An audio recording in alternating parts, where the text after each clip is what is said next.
Welcome to another episode of Podcast Valley Sunday, your Monkees episode by episode podcast. I am Chris Palco, one of your hosts. And I'm the other host, Jeff Cameron. How's it going, Jeff? So far, so good. How about you? Pretty good. How have these last 7 days treated you?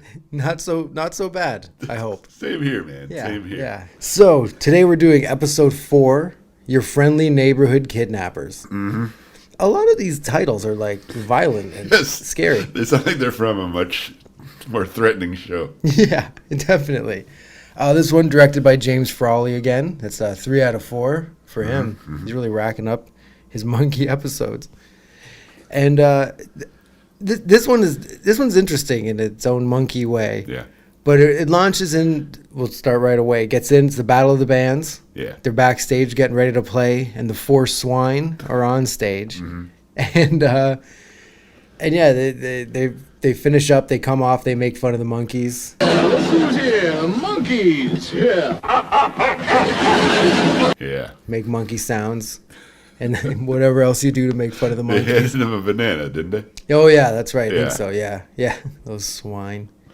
And then when the Monkees go to play, the Four Swine manager named Nick Trump. You guys would be lost without a manager. Now wait for my signal.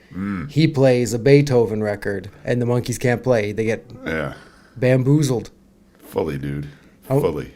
It's in a way, it's almost a taste of their own medicine. A little bit. They got rused. They did. And it's part of the long con of Nick Trump. Yeah. And it's because it becomes a whole thing. There he says he's on the monkey side. We got to help promote you guys. Yeah, exactly. It's like, wow. It's almost like he's given the name Trump a bad rap. Yeah, exactly. Yeah, it's like, come on, Nick. No one could tarnish that name the way you're doing it. It's a lovely word. Yeah. So after the Beethoven record, intro comes in, Monkees intro. It's quick, too. This time, I think it was only like a minute and a half before they got to the intro. Yeah, so it almost seems like they can work on that depending on how much of the episode. Yeah, I think here is this one, it's like, okay, they're dressed as the band. They're waiting to play. They're in some sort of band thing. Roll the credits. Yeah, essentially, yeah, get to it. So then we cut to the monkey pad, and they're hanging out with none other than Nick Trump is there. Hey. Trump's the name. Nick Trump.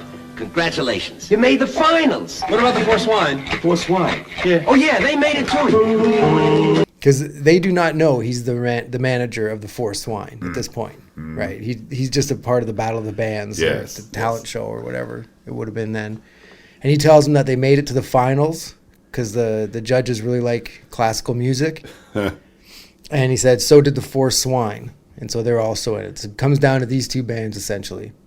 And Nick tells me he's going to be doing their publicity, and they don't want it. They're like, no, we don't need publicity. You know, they're not sellouts. Don't you want to be famous, the idol of millions? No, we just want to be revered by a small minority. And then Nick shows them the rules, and they have to take them on because it's in the rules, bud. Yep. Suck it up, Nesmith. And so he tells them his first thing he's got going for them. He sends them to the club, the Vincent Van Gogh. Brilliant. Yeah, it is brilliant. That's a great one. And they have to sit at table 3, and at 8 o'clock, girls are going to run in and rip off Davy's clothes. And that's going to be enough to get the Monkees on the map. Right? It's an interesting concept, I'd say. I suppose. In case you needed a reminder whose show it was. Yeah, exactly. They got Rip Davy's clothes up. Yeah, it's all about Davy. And up till now, Davy hasn't really had much to do other than wait to get his clothes ripped off. So they go to the Vincent Van Gogh, and they're there. They go. They go to the Vincent Van Gogh. And they sit at table 3 and they count down. It's a funny little thing, the countdown. Yeah. And then the girls come running in and they go to table 4 and they rip off this middle-aged man's clothes. Yeah. Go crazy over him. Classic hijinks. What the hey? Yeah. Yeah. And so then the Monkees confront Nick about the mix-up. They've been rused. They got rused again. Double ruse. The Nick Trump is the Monkees ruser. The ruse master. Yeah. Yeah. Who can out-ruse the Monkees? Nick Trump. This guy. Yeah. Nick Trump.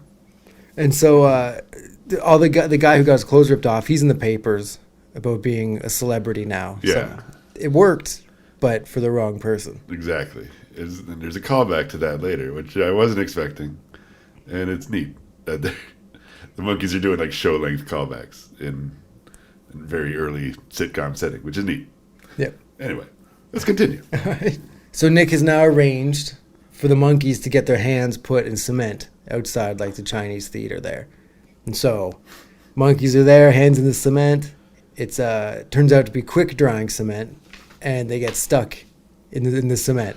I thought those children were smoking cigarettes. Oh, really? They're standing there watching the Monkees. Yeah. I thought they were huffing darts. That- The walk of the Chinese theater. 66. Different times, man. Different times. It helped them grow taller. That's what they were told. So boys get stuck, cut back to the monkey pad. Nick is smashing their hands out of the cement. Careful! I may never play the guitar again. But you're the drummer. Oh, that's right. Okay, go ahead. And which looks dangerous. Yeah, way dangerous. He's smashing those out, and it's kind of a good looking trick. Hopefully the boys were nice to that Nick Trump actor. Yeah. Throughout the shoot, so he didn't accidentally, smash his pinky off. Yeah, like I wonder what he was using to smash. Like, I'd like to know the props in that scene because it looks really clearly good. they got like some Like sort of dust over gray their sand hands and over stuff. their hands are here, and it's probably some Smashing sort of marker close. that Nick's supposed to aim for Yeesh. over there. Scary. Yee. It must have been like a rubber thing. So if he does smash their hands, nothing bad happens to them. Yeah, it's movie magic Yeah. in a TV show. Exactly. So now Nick has a great idea, and he's going to arrange a fake kidnapping, and they're going to get kidnapped, and it's that's how they're going to get famous. I was kidnapped when I was a kid once, but my family was so poor that they give the ransom note to the neighbors. I guess. Yeah, it's another episode you might not see these days Yeah. of a show being made. Yeah. Like, you can't do this on Degrassi. No. You cannot. No fake kidnappings allowed. Everything else, though, on Degrassi. Like, teen pregnancies, acid, jumping off bridges, getting paralyzed. Like, there's... And that's just the original series. Yeah, that was the no holds barred. Guy kills himself because his girl doesn't like him. That was... Oh, I bet you could get away with a fake kidnapping on Degrassi. At least... maybe the first one. Maybe junior high. Yeah. Yeah. The new one. Degrassi Junior High. Whatever it is now. Degrassi online And learning. Arthur and Yick. Yeah. They stage a kidnapping of Arthur's sister. In order to be prom kings. Somehow. Yep. Anyway, if anyone even knows what we're talking about. Those that do appreciate it. Yes. So that's me, and I appreciate it. So, Nick calls up these hoods who are like putting some guy in cement shoes. These hoods, and we're watching them about to murder a guy. yeah, and he's very scared. And it's what 8 p.m. on Monday night or Sunday night, and we're watching Yeah, mafia murders take place yeah, for laughs. yeah, hilarious. And so then he tells them, "Hey, you got to kidnap these boys." Blah blah blah. Then tells the boys that they're actors and they're going to come in and fake kidnap them at a certain time at the Monkees pad. Mm-hmm. So the boys, they get dressed up for the kidnapping. They want to know how they should look. And it takes Peter a few tries. He dresses up like in different weird outfits. Nick Trump looks it up for a daytime kidnapping, black tie. Yeah. These things are indexed. That's And right. another very Davy thing is how the boys got the black tuxes, except Davy, who's got that, like, The Paisley. the face, like his tux is inside out or something, or it's just like a Yeah. diva glam. Yeah. Dave actually talks Hey, look about at that me. in the commentary too. Oh, I didn't- He's like, I got to keep all the wardrobe, so I chose the best clothes. But yeah, he definitely looks smashing. Yes. It's an attention getter. Definitely. So the kidnappers end up going to the wrong house. This old couple, and they go to kidnap them, but mix that up and ask if it was 1334 Beechwood. And she's like, no, it's Yes. 1344 Beechwood. Yeah. And I think this is the first mention of the Monkees' address in And this I episode, think right? it doesn't happen much, But I think it's a different address later. It slides around. Yeah. I think there's 3 or 4 addresses. Maybe they move around a bit. Maybe it's part of their ruse. They keep dipping into different houses on the strip. Yeah, because it's all on Beechwood. Yeah. They always live on Probably Beechwood. all similar places. But the old couple at the wrong house, it's like, this comes up a lot on the Monkees and a lot of TV shows and movies where it looks like they just called central casting and said, hey, Yeah. send us the old couple-less looking old couple Yes. you got. Woman must bring her own yarn. Yes. They are. They're definitely. Yeah. They look like you, the old couple from everything you've ever you seen. got the job. Exactly. As soon as they walk in. Yeah. Why, thank you, young man. They have to talk Have like some that. tea. Yeah, exactly. So then they go to kidnap the boys, round them all up. No Davy. He's out with a girl at the Vincent Van Gogh Of course. again. See, so he was there not getting his clothes ripped off and still ended up getting a date. He go. was Oh, he's Davy he was Jones. getting his clothes ripped off at the Vincent Van Gogh one way or another. Yeah, true that. He will not be denied. Maybe that's why he went back. Probably. He's like, what the hell? My clothes didn't get ripped off. This is nonsense. My jacket Yeah. is still on. Yeah, you know who I am. She's got my jacket. I'm David Jones. And a lot of I think David Jones gets his full name read out a lot more than the other guys. Just I don't know, just due to the plots of the show, or just because it's fun to say David Jones or Davy Jones. But Oh yeah, the full full name, Yeah, because yeah. the Chevy Chase effect. It's a good name. It Davy is a Jones. good name. It just works. But just having his name said a lot, like the Chevy Chase effect, he becomes the most famous guy because everybody knows his name. Yeah. And it just connects up right away. Yeah, that's very true. That's very true. And so now the kidnappers, they go to the club. No, he sends the hood stays with the 3 boys and sends the other guy. Right? Is that how it goes? Yeah. And he goes there and he sees a girl dancing with Davy, and he tells Davy it's time to get kidnapped, essentially. And Like you do. yeah. And so he's like, okay, I've got to go back to my house. And she's like, oh, why? He's like, well, I've got to get kidnapped. And she's like, well, I want to go. He's like, okay, come on. And she's like, party at Davy's house, everyone. And totally, like, the Vincent Van Gogh goes clientele down to 0 instantly when Davy Jones leaves. He's like, let's go to my house. And Forget did this that girl place. look famous to you? She looked familiar. She looked familiar. She wasn't on the credits. And I thought if you get lines, you get at least to be at the end. Or maybe if it doesn't work like that, if you're a girl, because, different times. Yeah, maybe. But I don't know. But she seemed real familiar looking. But that might just be Yeah. me. Yeah, I'm not too sure. But I did think she looked familiar, too. But she also might just look like the 60s girl. Yes. Right? Yes. And so now everybody goes back. We're at the Monkees' pad, and Horace, the first hood, he's tying the boys up, and then Davy shows up with the entire club. But he comes in first, and the dumber hood is like, "But boss," he's like, "What are you doing?" He's like, "But boss, someone else came." He's like, "Well, bring them in too." And then they open it up, and it's 50 kids come running in, and they had a thing where they charged Nick Trump per monkey, Yes. an amount per head kind of thing. Yep. So now they're just adding up all these people they have to kidnap and how much money they're going to get out of it. Let's see, it's $360 a piece, I would say. About $12,000. So Davy goes over to the jukebox, puts on a song, and this is the first Monkees romp-ish. I'm not just a full-fledged romp. What makes you say that? Essentially, it's because they don't have any of the other weirdo footage of the okay. Monkees out in the world doing other things. It's all in there, them dancing, the guys kind of chasing them around. Uh-huh. The guy, Horace, talking to Nick on the phone because he's like, hey, you owe us $30,000 now because there's all these kids here.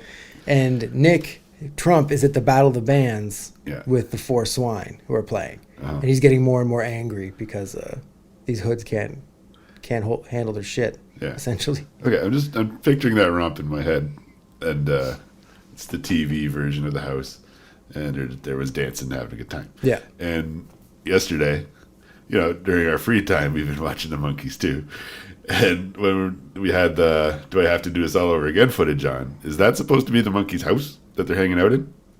Ooh, that's a good question. I always assumed it was a club. But like, there's Like in head, there's you mean? Yes, in Yeah. in head. It seems like sometimes I feel like I gotta remind myself they're at the house because it Yeah. feels like the house, but it feels different. Yeah, a movie 100%. version. It looks like Wayne's basement, but that's not Wayne's basement. Exactly. Yeah, no. It might be their house actually in head. We'll have to check that out. Upon further investigation, we'll get back with our research Yeah. when we get to probably some season 2 action. Yeah. Definitely. But that's something to check out for sure. Because, Yeah. that's the one place where you do see a lot of wides of the house. Because there's so many people dancing. Like in the episode, I mean. Yeah, And the song is Let's Dance On. I don't know if we mentioned that. that's yes, Yeah. So that's the song that's playing. which is very rock and roll. Very rock and roll. Yeah. The down. And he's calling out dance names, doing Yeah. the Watusi in this. This is a very mid 60s rock and roll tune. Yeah. Like what you'd hear from like the Dave Clark 5 or something. Yeah. Exactly. Yeah. Speaking of the Dave Clark 5, I don't know if you're familiar with the song Catch Us If You Can. Mm-hmm. Because like they just basically cut up Catch Us If You Can, mixed it around, and made the Monkees theme song out of it. I don't know if you've ever got on, but maybe during the break we'll have a listen to that. You'll see what I'm talking Interesting. about. Yeah. So the party's going on. Nick Trump says he's going to come over. And they said, you can't. There's a lineup out the door. Because now it's like, this is the club. The old lady from earlier shows up. Then they start tying up kids. That's what they got to start doing, right? Yeah, of course. And then Davey. Like you do. Yeah. And Davey's dancing the Kidnap. Hey, they're dancing the gas. What do you call it? What else? The Kidnap. He's they're doing the Kidnap with these girls. But the hoods don't want to kidnap anyone anymore. They just want to go home. And they want everybody out. Want everyone out. And Davey, who still thinks it's a ruse, he still thinks it's these actors. He's like, oh, you want everybody out of here? I'll do it. And he goes over and puts on a polka song. Yep. And fast motion kids run out the door. There they go. Because it's horrible. Right? So now Hood's got the boys at gunpoint. And they tell Nick to tell, and the boys are like, so I guess Nick Trump does show up at the house at this point. Yeah. So he's there, got the gun. And the boys like, hey, tell your actors to calm down here. Like, we got to get to the Battle of the Bands and all this. And then Nick reveals he's the Four Swine manager. And he tells the hoods to keep the boys there until 8 o'clock when they forfeit the Battle of the Bands. Yeah. And the Four Swine will win. And I enjoyed Davey's line there. That gun's starting to look real. You punks ain't going nowhere. Hey, what's going on? That gun's beginning to look real. And so the boys get locked in the bedroom. And they start to think, like, we've seen so many movies. Like, how do you get out of a locked room? And then they're going to throw something out the window to get someone's attention. And then they decide they're going to throw Peter out the window. Yeah. And they make him stiff as a board. And then they start to throw him out.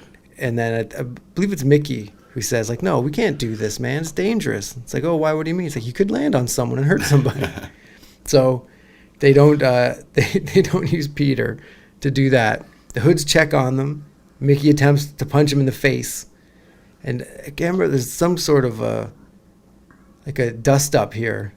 Yeah. And then Mickey ends up, he uses nitroglycerin. He's like, I've got this nitroglycerin here. And it's supposed to just be, whatever, fake nitroglycerin in a thing. And it scares the hoods into letting them go. He's like, oh, it's fake. He's like, what if it isn't fake? And so they go and say, hey, Mickey, what was in that? And he says, I don't know. And he throws it out the window. Huge explosion. It's a good-looking explosion. It's a very good-looking explosion. I agree. Yeah. I wanted to say something about the explosion in this episode. It is, I was wondering how they would, I think it's like an actual, like, physical Nuclear explosion, device. something. Like, because it's not a green screen effect. Movie magic. Yeah, but it looks really great. Camera shake and everything. Yep. Which leads into Monkees Romp number 2. Last Train to Clarksville. Is this the third episode in a row? Yeah. With Clarksville? They're not afraid to do this. No. To lean on the hit for a month or so. We'll see coming up. Yeah. And so in this one, they're running from the hoods. Again, driving on the beach. Stock footage of, like, pilgrims in old westerns. They're in the deserts with camels, like the shots that end up in the next intro. Yeah. With a Peter. It's a teaser trailer. Yeah. Monkees are ahead of the curve on that shit, too. Yeah. The creation of the teaser trailer. Look what the boys get up to next week, gang. Yeah. And this is one of my favorite moments in any romp. It's when they go around a huge bush, and for some reason, Davy gets launched over the bush and just lands in it and flops over onto the ground. Yeah. It looks painful and unbelievable. It makes me laugh so hard, like more hard than it should. It's just friggin' hilarious to me. That's at least once a show. We've seen all these episodes more than once. Yeah. But we'll still catch each other laughing out way out loud. That's some of the stuff these boys do. And it's almost like you see him laughing his ass off as it's happening, because he's probably like, "We'll throw you over the bush and just land on the other side." But he just lands right in the middle of the bush and then flops How was that around. more appealing? Landing on it. Yeah, probably on his feet there. Probably told him they'd do it, but it didn't work out that way at all. Nah. So the boys in this romp, they apprehend the hoods, they tie them up, and again, this is shots of them in front of the gold yellow curtain performing. Yeah. That's all throughout the And romp. that is when we finally see them as part of the plot of the thing, playing the music. Yeah, because it leads into the That's them playing the show. yeah. Which Yeah. we thought we were going to see at the start, and we didn't. Yeah, exactly. Yeah. And so they get to the Battle of the Bands on time. You see them playing and all that stuff.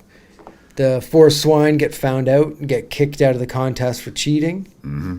The Monkees get special mention for surviving such a harrowing ordeal. Yes. And they get ready to be the winners of the Battle of the Bands. And then the winner is... Lester Crabtree and the Three Crabs! Wasn't that the guy from the Vincent Van Gogh earlier? Exactly. He is. What And the heck? when it gets announced, girls run on stage and rip off all his clothes again. Oh, of course. Well, not all of his clothes, but And appropriate mid-60s amount of clothing. Yes, exactly.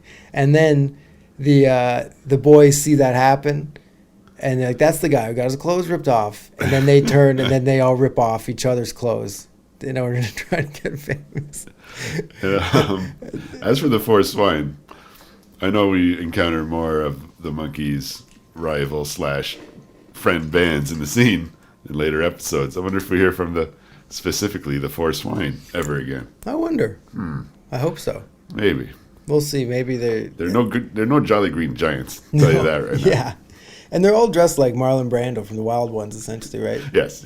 Yeah, it's pretty, the Four Swine, I don't know. It's a good look. The proto-Ramones thing. Yeah.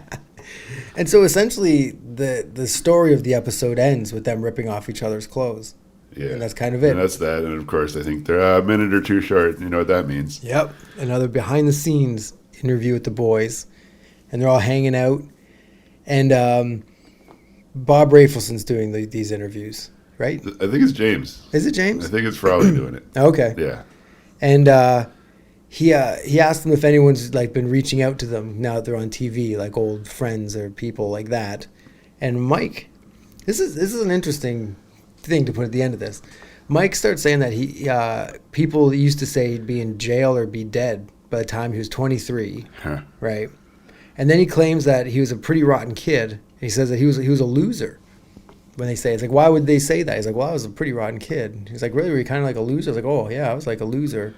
And he asked Mike what it's able to buy things now that he's in a whole different thing. Yeah. And Mike was like, it's a whole different scene, but you have to be careful because you can go through your money and you don't know where more money's coming from. It's true. And then Peter claims that, quote, the universe is permeated with the odor of turpentine. Just from out of nowhere. And then Lighten the mood, probably. pretty much. Because the Mike thing, it got like a serious thing. Like Yeah. it was and you can see on him too. He's not being a goofy Mike. He's being, No, he's seems to be serious Mike. talking it. Yeah, so it was definitely an interesting little thing at the Yeah. end. And then he's like, hey, we've got, 10 seconds for you all to say whatever you need to say. And then they all just like talk over each other Yep. and then it fades out with that. I thought it was a very interesting side to show of him because he's just goofing around. And I was like, whether he's telling the truth or not. So Nesmith, you never know what's true. He really loves that. Yeah. Why do you need to know about me? Yes. So he'll make stuff up. Yeah. And some of it really gets traction. Like the outselling the Beatles and Stones that year. Yeah. This year or the next year? The next year. Yeah. 67, they outsold Beatles and Stones. And that's the thing, if you look it up, it's like fact. It's considered fact. And It's because so many people have heard it. It must be real. Yeah, and he just threw it out there in an interview just to be funny. And just like, caught on. And so Nesmith... It's probably not super far from the truth. Because they had 2 records out real quick. Very quick. And everyone seemed to be buying them. Yeah. And they were part of the zeitgeist in a way, like in every week. Like the Beatles weren't always coming to your town. Yeah. And the Stones were kind of the Stones. But this was a thing where you could have records, you could have the show. Seemed like it was everywhere. Tiger Beat magazine. Yeah, they were definitely everywhere. Like, they're way cuter than the Rolling Stones, so they probably got way more magazine time. And so that probably boosted their records. And it's quite a thing. Like, so maybe they didn't outsell the Beatles and the Stones, but they probably did pretty good that year. Yeah, they're definitely within that. Like, see, okay, nowadays, but you know definitely, and all of you listening know this for sure, when you're a Monkees fan, you've got to put up with a certain amount of shit, right? Like the Monkees, they didn't play. They always feel like they're the first one to tell you that they didn't play their own instruments and stuff. Oh yeah. And it's just like, well, yeah. And I can understand on the outside, if you're just looking in, and that's all you kind of know. Yeah. Kind of being like, yeah, no, I don't understand what this is. And they know 2 things. They know that, and they know. You mean like, hey, we're the Monkees? Those Monkees? Yeah. Oh. Yes, those Monkees. Yeah. Yeah. No. Sorry. The fuck were the Monkees. Yeah, and you kind of got to deal with this kind of. So then, were they? Like, I wonder how they were perceived by, say, someone like musicians trying to make it, and they're seeing this band that's a TV band that then gets famous for being a band. Yeah, like my parents were 16 in 1966, and my dad said, I asked him this very thing in the 90s when we got into the Monkees, and he says it's like they were the new kids on the block. Yeah, and I'm like, oh, ouch, okay. So, but you could see how that would be the case because, like, the girls are into them. They're on the radio all the time. And they're on TV. They're on the magazines. They didn't pay their dues. Yes. All that stuff, yeah. And so it's very interesting. So I've always when I was younger, I'd kind of be more defensive about it. You know what I mean? Yeah. And now I'm just like, no, it's because I like the tunes and the guys are rad and the show's funny. Yeah. And Kellogg's is delicious. Yeah. But yeah, no, it's an interesting thing because even now, you still get it. You'll always get it. Yes. But Monkees fans, when they get together, it's a cool vibe. Like, for sure. That Mick and Mikey. I say that all the time. Mike and Mickey show. It was like, that was a blast being around all them people. Oh, it's nice to be around a bunch of people who won't give you shit about being into the Monkees. Yeah. And like singing Door into Summer with your eyes closed. It's just like, this is where it's at. Yes. That was a huge highlight, that show, Door into Summer. Mm-hmm. But anyway. So, overall thoughts on this episode? It's pretty cool. It felt a little tropey like they all do, but it's how it was, how they were made. It's good to see them like out doing band things, like the Battle of the finally Bands. some band stuff in the plot. I liked Peter when he was making the sock martini. No, yeah, that's right. Yeah. Hey, what are you doing? Mixing a drink? No, I'm just washing my socks. That was good. Yeah. Oh, yeah. And yeah, it's definitely it follows that pattern. I find like all the early Monkees episodes kind of have that vibe call it a Scooby-Doo vibe, even though it's pre-Scooby-Doo. But Yep. you know what I mean? Yeah. And I'm interested to see as we move along and as they kind of get bigger and more control over things, does it still stay like that? Or I think it becomes way more self mocking and stuff like that as time goes on. Yeah. But yeah, we'll see. What's your highlight of the show? There's this visual moment. I think it's when Mickey's reading the paper after they get rescued out of the sidewalk. And Mickey reads the thing. And then the boys kind of emerge from behind him. And they're in like 4 different color shirts. It's this really cool looking shot. Very colorful, very neat, and very kind of Scooby-Doo-ish. It's just the 4 of them, like, as one character kind of rising up out of it to kind of turn to Nick and confront him. It's very, like, that was a fun shot to see. It's neat. Excellent. My favorite part was actually the interview at the end with Mike, just because it's just kind of like look at this. It was interesting to get right on there. Yeah. Well, best musical moment for me, the Let's Dance On romp, like the dance or the party at the house. That was fun because they're doing a lot of really cool angles, like low angles looking up and fast cuts and like a lot of handheld stuff, which isn't in a lot. Like when they're outside, they do handheld stuff, but when they're inside, it's mostly locked off tripod and stuff. Yeah. But in that party, doing stuff. It makes you feel like We're in out the of crowd. stock footage. We got to come up with something different to do. But the handheld stuff in the party makes you feel like you're within that crowd of kids because you're bouncing around and it's going nuts. So I thought that was really... And both of today's songs were Boyce and Hart songs. Yeah, that's true. Who have... When you talk about who the 5th monkey is, the 5th monkey is probably Boyce and Hart. Yeah, definitely. His name should be Boyce and Hart. This is my son, Boyson. Oh, what was that, They're each Mr. Hart? 0.5 a monkey. Yeah. A couple classic Monkees moments. This is Mickey's first Groucho impression. Yes. Oh my lord! Oh my lord! Like a tribe of African pygmies. Get it? Pygmies, huh? Oh, the other part was when they're doing the countdown to 8 o'clock to get their clothes ripped off. Oh, the astronaut thing. pastiche with the big green hat. Yeah. That's a fun moment. Yeah.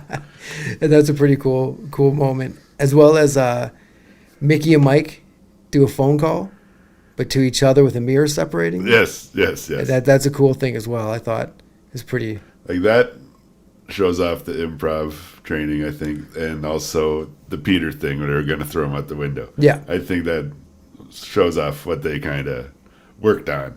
Yeah. Working together as a little improv troupe. Yeah. And again, we've said this before, but I think that 3-month improv class with the 4 of them and James Frawley was definitely a magical thing for someone to think up. I think it was James thought of it, but like to have them do that so they could just play off each other like it was nothing. Yeah. And it really comes through, I think, anyway. This is also... Oh, go ahead. No, I was saying, like, what we think of, what we view as the boys hanging out and being naturally good together, like, it probably took a little work. Definitely. Yeah. Because they're very different. And we don't, I presume, and maybe Mickey mentions it in his book or whatever, that they had some formal training and stuff, but it's not till going through it again and kind of watching it again and having gotten into more improv type comedy and musicals and podcasts and things, like the feel of it is definitely, you can tell where they're kind of just putting it together on the fly. Yeah. And they also seem like friends within the show, right? Which is very nice, obviously. Also, this might have been the first time Peter's referred to as the dummy. Not that dummy, this dummy. I think you might be right. In this one. I don't remember it in the other It's 3. implied once or twice so far. Yeah. But this is now- the first time we see it happen. Yeah. And it's like, it always kind of bums me out. It's like, oh, man, a dummy, really? But, it's the character. And then in head, the whole thing. Like, I'm the dummy. I'm the dummy. You're the dummy. Yeah. You're the dummy. Oh, man, we should just do, like... You're right, Pete. Yeah. You're always the dummy. I can't wait till the head podcast. I almost feel like we should do 2. Like one that's a commentary that people can play while watching, like Dark Side of the That'd be a Moon, trip. Wizard of Oz. Yes. And then another one we just break it down. Yeah. Because it's fucking amazing. Anyway, there's a one thing where they do the freeze frame with the letters, and they make reference to Cassius Clay. Yeah. So when the Hood is dancing, it Yeah, looks yeah. like he's boxing. And Yep. that's kind of cool. Like a little double thing there. And some of the last train to Clarksville romp ends up in the credits. We pretty much talked about that as well. Yeah. And the one guy, one of the Hoods, he shows up in episode 16, Son of a Gypsy, and episode 37, Whoa. Art for Monkey's Sake. So we're going to see him again. The bigger, dumber Hood is going to come back. But yeah, no, I enjoy this episode. It's a fun time. Yep. Decent. Definitely Deece. So we keep it scored home. Episode 4 is definitely decent. Definitely Deece. All Anyway, right. does that bring us time for our I think you're reaching for the green wool hat. the green wool hat full of dudes? All right, let's go over. While you're shuffling around in there, I'll just let people know. If you aren't aware of what's going on, this is your first episode with us. Thank you, and it won't be your last. We're going to do a countdown, but instead we're choosing 3 random Monkey songs, and then placing them in the order of an ongoing countdown, which I probably made it sound more confusing than it is. But what is the list so far? From worst to first. From worst to first. Setting up shop in the basement. D.W. Washburn. Ugh. At number 5, we have Laugh from the Monkees' first album. You have Mr. Webster from Headquarters. Mommy and Daddy from Present. Yep. Present. Zint. And currently at number 2, we have Take a Giant Step Outside Your Mind. And the extended title. I was gonna say, wait a minute. And at number 1, with a bullet, is fan favorite Circle Sky. Boom. That's it's been holding on since first week. Clinging to it. Let's see what we got in the pipe. Ooh, reach on in. Reach on in now. What do you got? Oh boy. The good news is it's a Mike song. The bad news, it's Never Tell a Woman Yes from the Monkees Present. Ooh.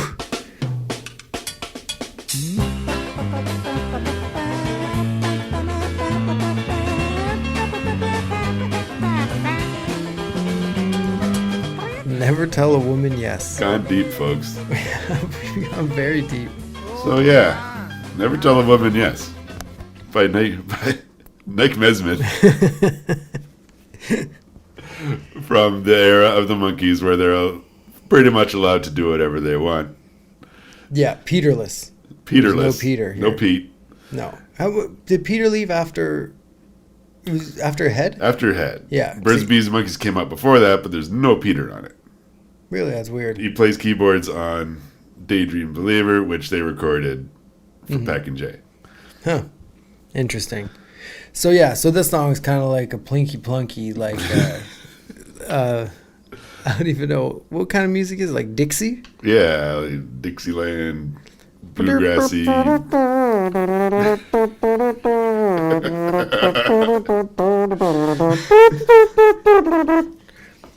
Something like that. It would fit well, actually. I'm glad you packed the trombone today. Thank you. I bring it everywhere. It would fit well, actually, almost on like a Woody Allen movie. Kind of, yeah. This is like Dixie jazz stuff. This is not one of my favorite songs, I have to say. Nay. It's a tricky one to see. Do I like Laugh more or do I like this one more? I would go with this one just because the instrumentation in it is interesting. Yeah. Like the piano and the ukulele or whatever they're playing. So that's my vote right above Laugh. We'll put it there. Okay. Boom. And there's always, on our countdown, you might see the Nesmith bump happen from time to time. Yeah. Yeah. Very true. All right. Pass me that hat. Yes, just a moment. You rustle around in here. Just a second.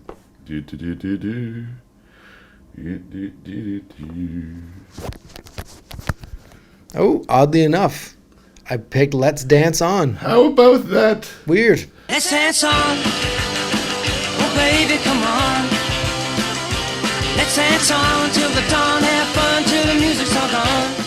An episode-specific tune. Yep, from the first record, What luck. The Monkees. That's an interesting one as well. It's not a bad song by any means. No. It's just like a song. It's kind of like a scoop of vanilla rock and roll. Yeah, exactly. Yeah. I would probably put it in the list. I'd say in between Laugh and Never Tell a Woman Yes. Oh, really? I think so. I would put it ahead of Never Tell a Woman. Yeah, Yes. maybe. Yeah, It's kind of like if you're gonna put on It's some true. Monkees tunes, It's true. I'd put that one on first It might- before it I might put sneak on. on, right? Yeah. All right. would you put it on before Mr. Webster? No. Okay. No, So I don't there you think have so. it. Okay. But if I'm in a party setting, yes. I'm not going to put on Mr. Webster. If you're gonna do the Kidnap, Yeah, exactly. you're not gonna put on Mr. Webster. Yeah. No one's ripping my clothes off to Mr. Webster. Or to any soundtrack. Is that But- the lyrics? Yeah. No one's ripping. Anyway, No one rips off clothes to Mr. Webster. it is Mick. Here we Finally, go. Here one we are. more reach into the old hat. It's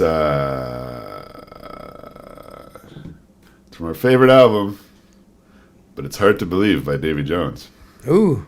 which he actually co-wrote with Kim Capley, Eddie Brick, and Charlie Rocket. Wasn't Kim Capley from the live band that they toured with? I think so. Yeah, so this might have been something they worked on Nice. the road. It's hard to believe that you could ever doubt me. It's from Pisces, Aquarius, Capricorn, and Jones. Which you'll learn, if you haven't already, is probably our favorite Monkees record. Definitely. Hands down. That side one is unbelievable. So is side two, actually. The whole record is fantastic. It's a two-sider. It is. This one, This one would be a low, not a low point, but not one of my favorite points. yeah, it's like stylistically, like it's kind of sort of like "Don't Call on Me" in the same record. It kind of takes us out of the psychedelic rock for a minute Yeah. for something a little more Like show chill and tuney loungy yeah. and Yeah. just different vibe. But Yeah. changes it up a little. You know, you can only do so much echoey guitars and things. True. And you got to give Davey something to do. All right. So where would you place this? Well, is it better than Never Tell a Woman Yes? I'm going to say it might get the Pac and J bump here. So it could be right between Let's Dance On and Never Tell a Woman Yes, our 3 songs today, Boom. our little group, mid-pack. Look at that. I mean, why not? Hard to Believe There you go. by David Jones. So now we have, was it the top 9 now? We're at the 9. Oof. Look out. Here Dude. comes tomorrow. Yeah. So fantastic. Yeah. So all those songs kind of landed near the end of the list, the middle of the list, I guess, For now. for now.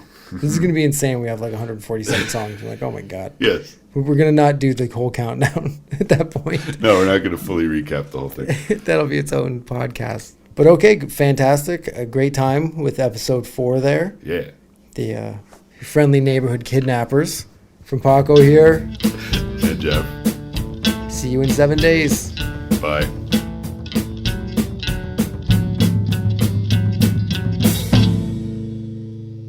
Hey Monkees fans, if you like what you're hearing, you can check us out on Facebook, Instagram, and Twitter. They're all at Podcast Valley Sunday. We'd love to hear from you. Also on our Facebook group, we'll be updating the countdown every week, so you can keep up to date with that.